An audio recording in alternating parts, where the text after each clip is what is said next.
So I'm going to start by saying this. People who care about you are not confusing. Even in moments of conflict, they will always be willing to move obstacles out of the way to make sure that their line to you, the connection that they have with you, is clear, is firm, is consistent.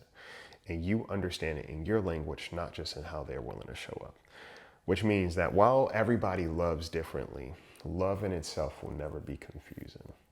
Love is not controlling, and it's also not people forcing you to convince yourself that their carelessness is a form of love. But also, when we genuinely love people, that means we are not sabotaging the relationship. We are not taking them for granted or taking advantage of their care because it doesn't look like or come from the people we desire or demand it from. Again, apply to any relationship, including friendship.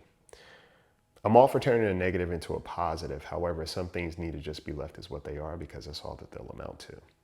And we are now in a society where we romanticize hyper-individualism. Like that's the goal in life, okay? That's who we should aspire to be.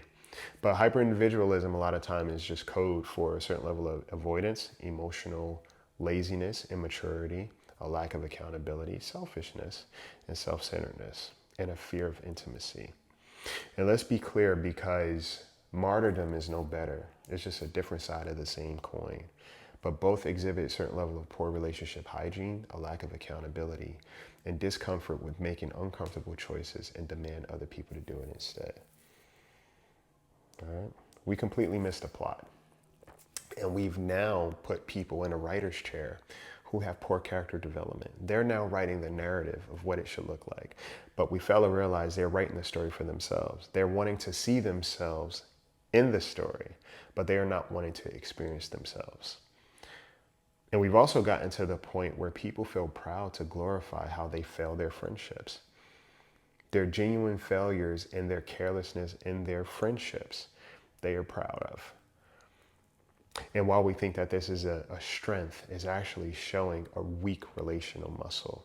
And some people just don't have the endurance or the stamina to hold a relationship together properly. And a lot of times people are not looking for connection, they're just looking for attention, which is why when somebody actually shows up in the ways that they say that they desire, they treat them like a defect or like they're too much. I told my buddy, I said, if I didn't value my mental and emotional health, I'd have a lot more relationships.